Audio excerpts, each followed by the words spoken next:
I'll tell you a little bit about the irrational behavior, not yours, of course, other people's. After being at MIT for a few years, I realized that writing academic papers is not that exciting. You know, I don't know how many of those you read, but it's not fun to read and often not fun to write, even worse to write. So I decided to try and write something more fun. And I came up with an idea that I will write a cookbook. And the title for my cookbook was going to be Dining Without Crumbs, The Art of Eating Over the Sink. And it was going to be a look at life through the kitchen. And I was quite excited about this. I was going to talk about a little bit about research, a little bit about the kitchen. You know, we do so much in the kitchen, I thought this would be interesting. And I wrote a couple of chapters and I took it to MIT Press and they said, you know, cute but not for us. Go and find somebody else. I tried other people and everybody said the same thing, cute, not for us. Until somebody said, look, if you're serious about this, you first have to write a book about your research. You have to publish something, and then you'll get the opportunity to write something else. If you really want to do it, you have to do it. So I said, you know, I really don't want to write about my research. I do this all day long. I want to write something else, something a bit more free, less constrained. And this person was very forceful and said, look, that's the only way you'll ever do it. So I said, okay, if I have to do it, I had a sabbatical. I said, I'll write about my research if there's no other way, and then I'll get to do my cookbook. So I wrote a book on my research, and it turns out to be quite fun in two ways. First of all, I enjoyed writing, but the more interesting thing was that I started learning from people. It's a fantastic time to write because there's so much feedback you can get from people. People write me about their personal experience and about their examples and what they disagree and nuances. And even being here, I mean, the last few days, I've known really heights of obsessive behavior I never thought about, which I think is just fascinating. I want to tell you a little bit about irrational behavior, and I want to start by giving you some examples of visual illusion as a metaphor for rationality. So think about these two tables, and you must have seen this illusion. If I ask you what's longer, the vertical line on the table on the left or the horizontal line on the table on the right, which one seems longer? Can anybody see anything but the left one being longer? No, right? It's impossible. But the nice thing about visual illusion is we can easily demonstrate mistakes. So I can put some lines on, doesn't help. I can animate the lines, and to the extent you believe me, I didn't shrink the lines, which I didn't. I've proven to you that your eyes were deceiving you. Now, the interesting thing about this is when I take the lines away, it's as if you haven't learned anything in the last minute. You can't look at this and say, okay, now I see reality as it is, right? It's impossible to overcome this sense that this is indeed longer. Our intuition is really fooling us in a repeatable, predictable, consistent way. There's almost nothing we can do about it aside from taking a ruler and starting to measure it. Here's another one. This is one of my favorite illusions. What do you see the color that the top arrow is pointing to?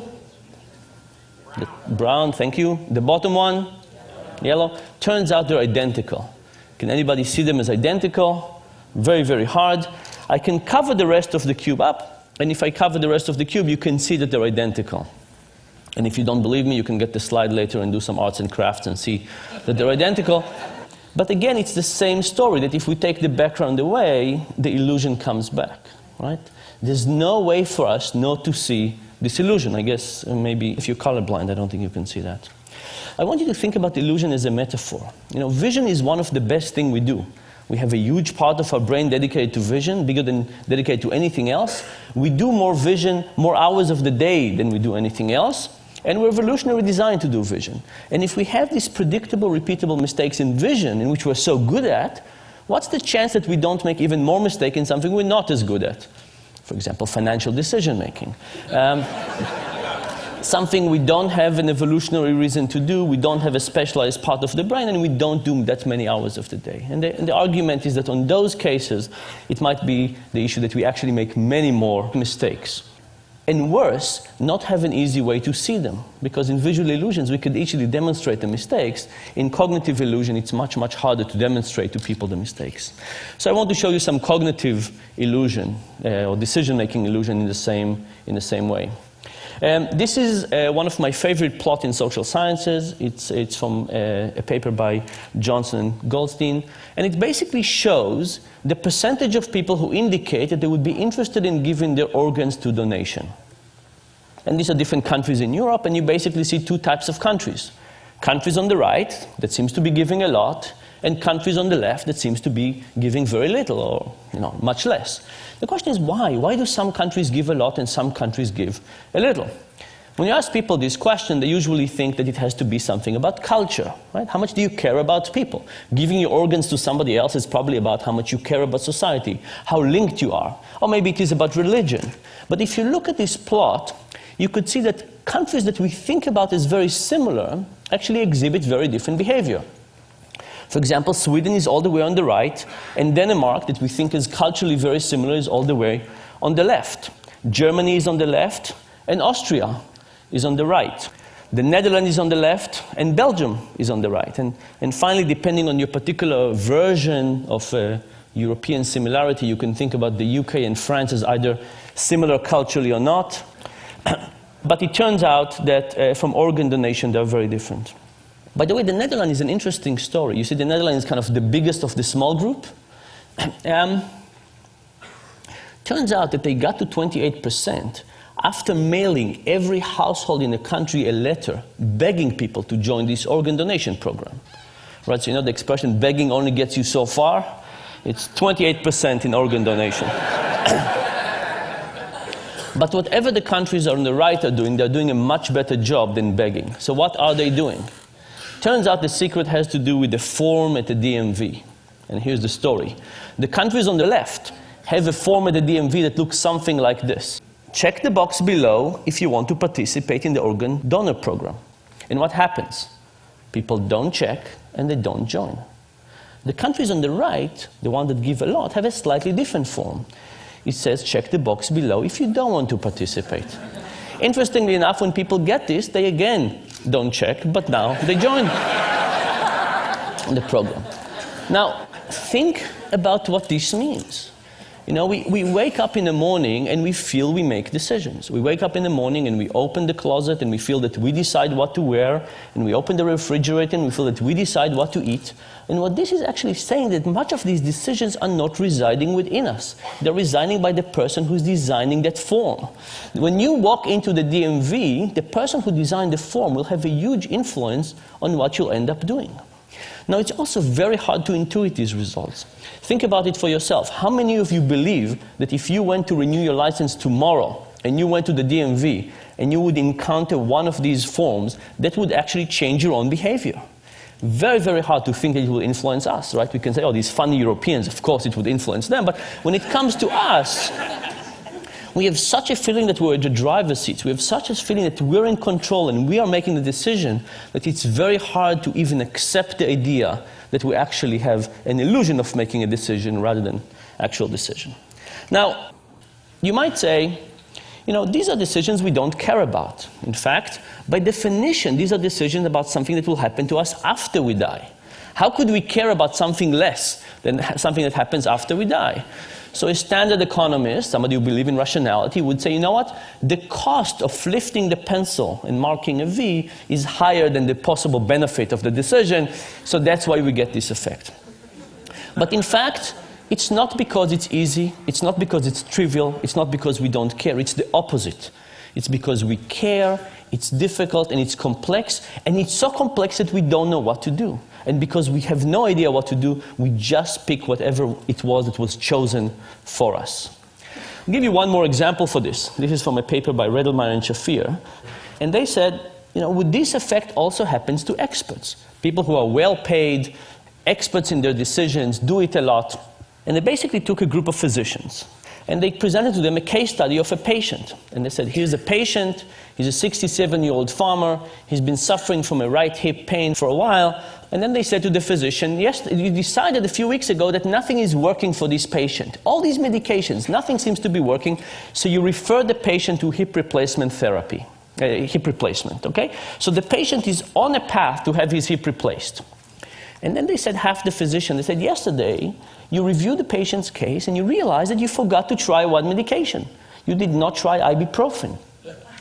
what do? Do you pull the patient back and try ibuprofen, or do you let them go and have hip replacement? Well, the good news is that most physicians in this case decided to pull the patient and try ibuprofen. Very good for the physicians. The other group of the physicians, they said, yesterday when you reviewed the case, you discovered there were two medications you didn't try out yet, ibuprofen and piroxicam. They said, you have two medications you didn't try out yet. What do? You let them go, or you pull them back. And if you pull them back, do you try ibuprofen or piroxicam? Which one?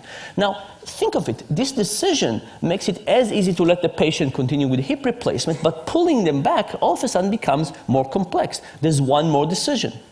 What happens now? Majority of the physicians now choose to let the patient go to hip replacement. I hope this worries you, by the way, when you go to see your physician. The thing is that no physician would ever say, piroxicam, ibuprofen, hip replacement, let's go for hip replacement. But the moment you set this as the default, it has a huge power on whatever people end up doing. I'll give you a couple of more examples of irrational decision making. Imagine I give you a choice. Do you want to go for a weekend to Rome, all expenses paid, hotel, transportation, food, breakfast, a continental breakfast, everything, or a weekend in Paris? Now, weekend in Paris, weekend in Rome, these are different things. They have different food, different culture, different art.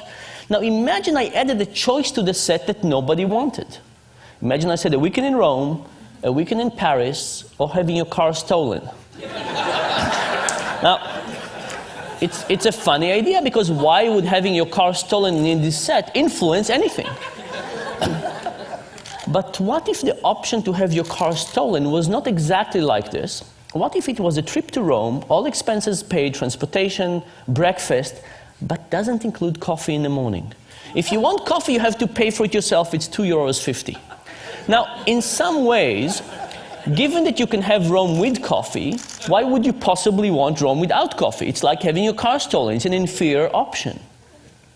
But guess what happened? The moment you add Rome without coffee, Rome with coffee become more popular, and people choose it. The fact that you have Rome without coffee makes Rome with coffee look superior, and not just to Rome without coffee, even superior to Paris. Here are two examples of this principle. This was an ad from The Economist a few years ago that gave us three choices.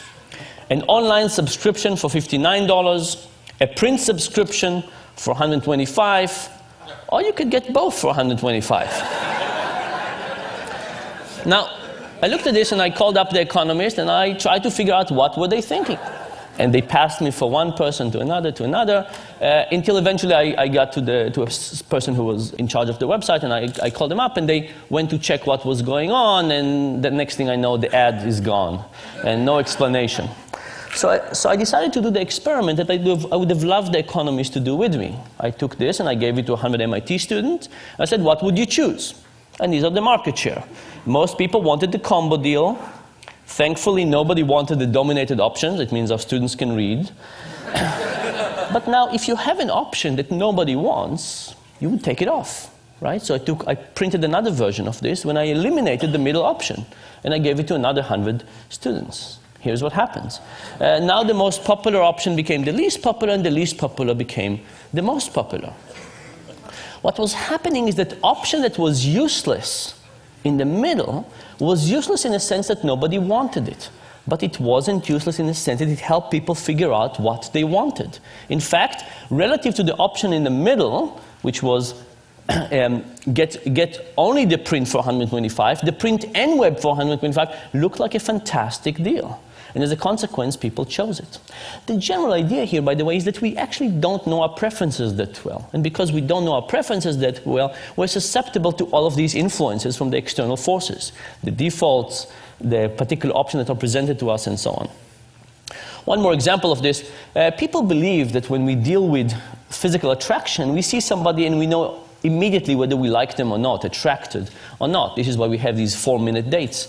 So I decided to do this experiment with people. I'll show you graphic images of people, not real people. The experiment was with people. I showed some people a picture of Tom and a picture of Jerry, and I said, who do you want to date, Tom or Jerry? But for half the people, I added an ugly version of Jerry. I took Photoshop and I made Jerry slightly less attractive. The other people, I added an ugly version of Tom. And the question was, will ugly Jerry and ugly Tom help the respective more attractive brothers? And the answer was absolutely yes. When ugly Jerry was around, Jerry was popular. When ugly Tom was around, Tom was popular. This, of course, has two very clear implications for life in general. If you ever go bar hopping, who do you want to take with you?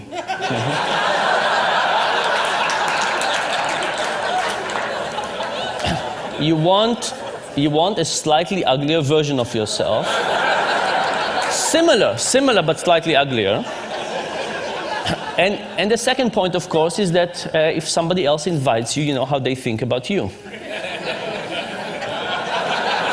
Now you're getting it. What is the general point? The general point is that when we think about economics, we have this beautiful view of human nature. You know, what a piece of work is man, how noble in reason. We have this view of ourselves, of others. The behavioral economics perspective is slightly less generous to people. In fact, in medical terms, that's our view. But there is a silver lining. And the silver lining is, I think, kind of the reason that behavioral economics is interesting and exciting. You know, are we Superman or are we Homer Simpson? When it comes to building the physical world, we kind of understand our limitations. We build steps and we build these things that not everybody can use, obviously, but we build them. We understand our limitations and we build around it. But for some reason, when it comes to the mental world, when we design things like healthcare and retirement and stock markets, we somehow forget the idea that we're limited. And I think if we understood our cognitive limitations in the same way that we understand our physical limitations, even if they don't stare us in the face in the same way, we could design a better world. And that, I think, is the hope of this thing. Thank you very much.